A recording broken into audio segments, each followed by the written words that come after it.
All right, let's jump right in. We're diving deep into the Champions League today. The group stages are done, and wow, what a wild ride it's been. It really has. We've got this awesome article called UEFA Champions League 2023-24, a season of drama, magic, and unforgettable moments, and we're going to break it all down. Sounds good. Get you ready for those knockout rounds. Yeah, I'm excited. This season feels different, like a changing of the guard kind of thing. Those big teams, they're not having it all their own way anymore. Totally agree. I mean, look at Newcastle. They come back to the Champions League after ages, and what do? They smash PSG 4-1 right there on their home turf. St. James Park, electric atmosphere. Mm-hmm. But it wasn't just the crowd. Newcastle under Eddie Howe, they've really got a plan. They totally outplayed PSG tactically. They were on fire. It's like they had something to prove. And speaking of exceeding expectations, how about Arsenal? Oh, yeah, they've been fantastic. That 3-1 win against Real Madrid. That was a statement win for sure. What did you make of their tactics? Mikel Arteta's got them playing so well. You can see his influence everywhere. Quick passing, always moving, and that pressing. Relentless. Real Madrid couldn't handle it. No, they couldn't. Arsenal's tactical awareness, it's gone up a level this season. I wouldn't want to face them in the knockout stage. Now, Barcelona, they've had a tough couple of years, but under Xavi. Yeah, they seem to be finding their groove again. That 2-0 win against Bayern Munich, that was huge. Xavi's brought back discipline, tactical awareness. They controlled the game. Bayern barely had a sniff.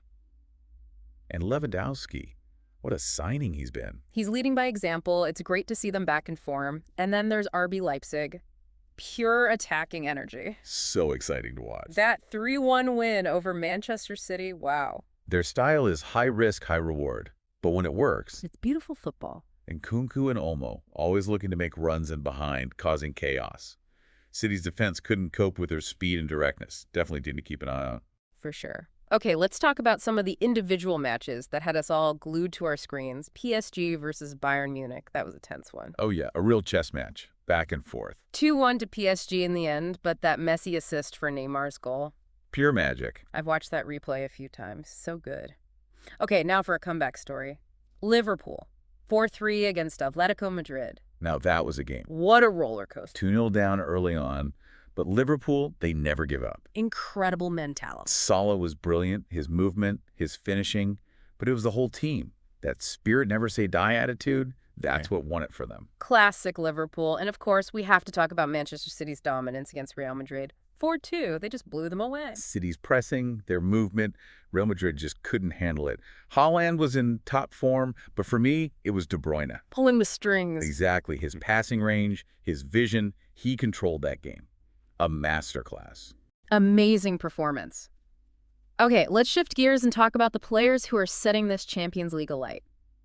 Starting with the goal machine himself, Erling Haaland. He's unstoppable. That hat-trick against Borussia Dortmund, just phenomenal. It's not just the quantity of goals, it's the way he scores them. His movement, his positioning, clinical finishing.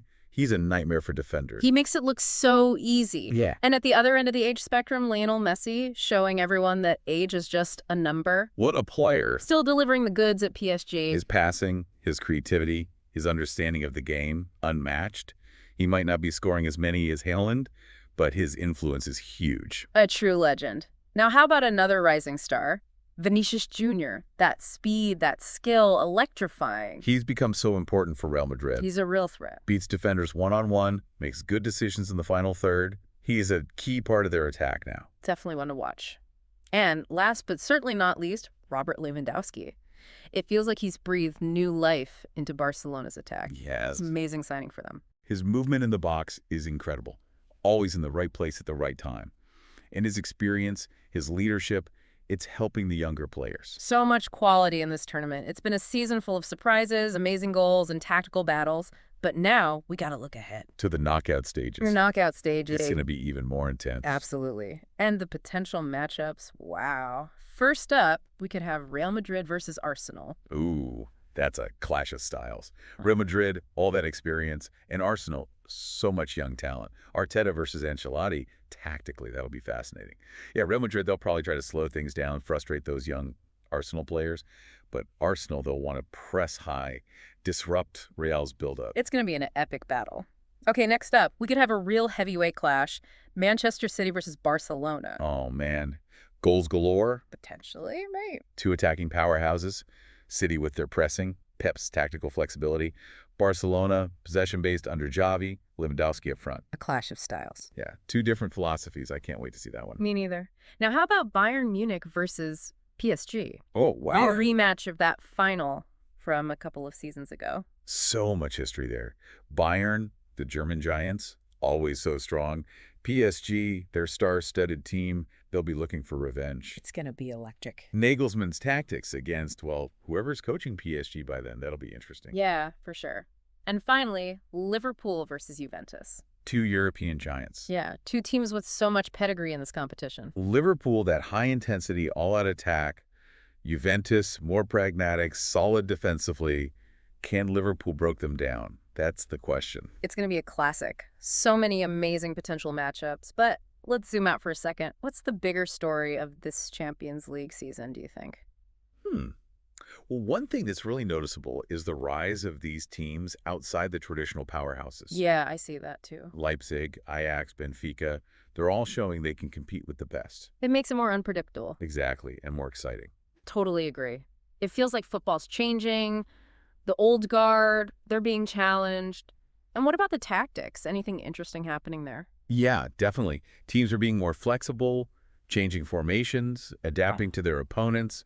We're seeing more inverted fullbacks, more high pressing. Everyone's trying to find that little edge. Exactly. Of course, we can't talk about the Champions League without mentioning the trophy itself. The big one. Yeah. For some teams like Man City, PSG, it's the one they're missing. They've spent so much money, they're desperate to win it, Then you've got Real Madrid. They just want to keep winning. adding to their legacy. And for teams like Arsenal, Leipzig, winning it would be, I don't know, a statement like they've truly arrived. Yeah, it would be huge for them. And let's not forget the fans. The atmosphere, the passion. That's what makes the Champions League so special.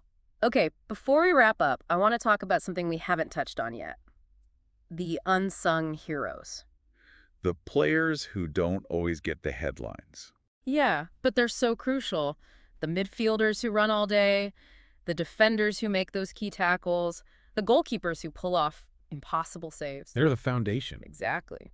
They might not score the goals, but they allow their teammates to shine. Think about players like Casemiro at United, Kimmich at Bayern, Fabinho at Liverpool. So important. Unsung heroes. So let's give them a shout out. Those players who work tirelessly, often in the shadows. They deserve more credit. Okay, we've covered a lot today. The surprises, the big games, the star players, the tactics. The changing landscape of European football, the importance of the trophy. We've touched on it all. But before we finish our deep dive, I want to leave you with a question. What does this season's Champions League tell us about the state of the game right now?